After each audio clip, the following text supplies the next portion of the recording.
In this video, I'm going to talk about some of the older plans that you're going to find in the urban areas and even in some of the rural areas if they've been subdivided really before the 1970s. So these particular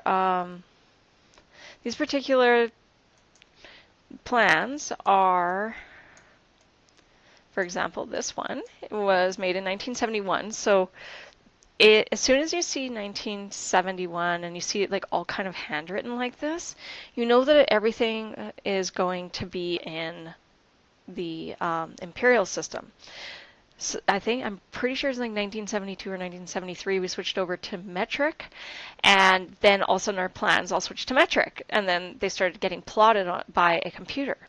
So anything done by hand, you're going to be thinking about it in terms of imperial, going back and forth between those those different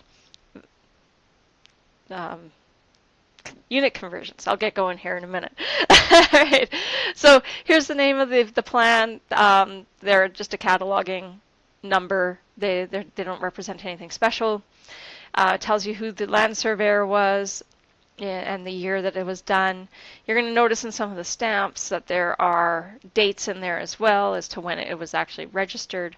But what's really important is when it says like 1971 here and it says 1971 there, that tells you the year that this plan was created. Now this particular plan, this is in Calgary, or people may recognize John Laurie Boulevard. And so this one is representing the road allowances. It's representing all the new buildings that have come in, or like the new lots that are coming in.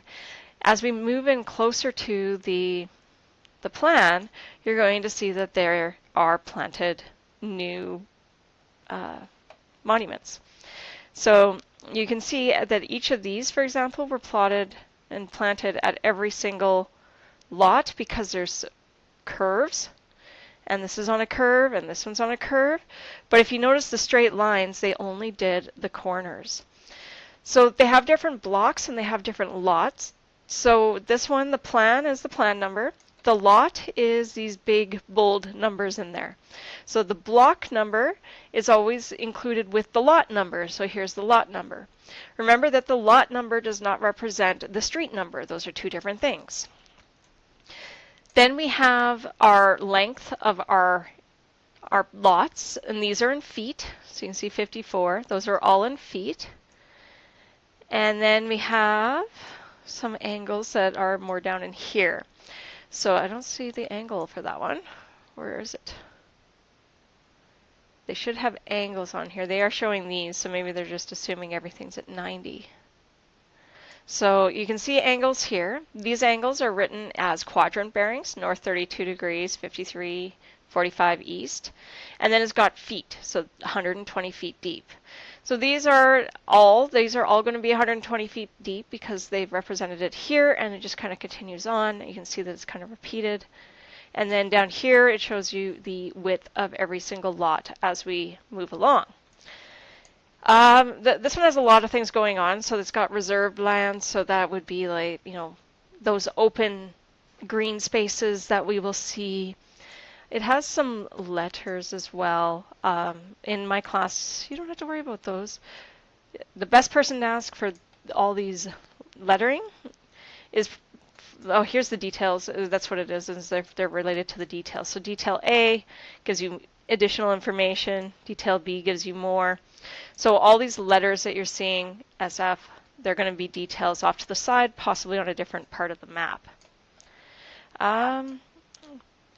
So some of these areas are now built up. They're not reserves anymore. They might still be reserves. So they might be, for example, a big park. Trying to think because I know the area. So, and I think this is a big park. There's a school and a community center in there now. So we have land titles that when they've done theirs, and yeah. So if we go by sizing, we have the plan, 390 LK. We have the lot, like lot 38, and then we have, the block. keep saying lot. I don't know why I keep saying that today. So we have the block, the plan, then we have the block, which is these large bold letters, so block 38, and then we have a lot number, which is like lot 31 or 32. You would purchase the lot, and then your legal address is your plan, block, and lot number. So oftentimes lots are much smaller than the condo plans, so we'll be taking a look at condo plans in another video. But this is from the older versions. This one says not to scale, so something to keep in mind when you use measurements. And that's all you need to know with these old ones for this particular class. You will get to learn a lot more about like the angles and measurements and everything in your cadastral class.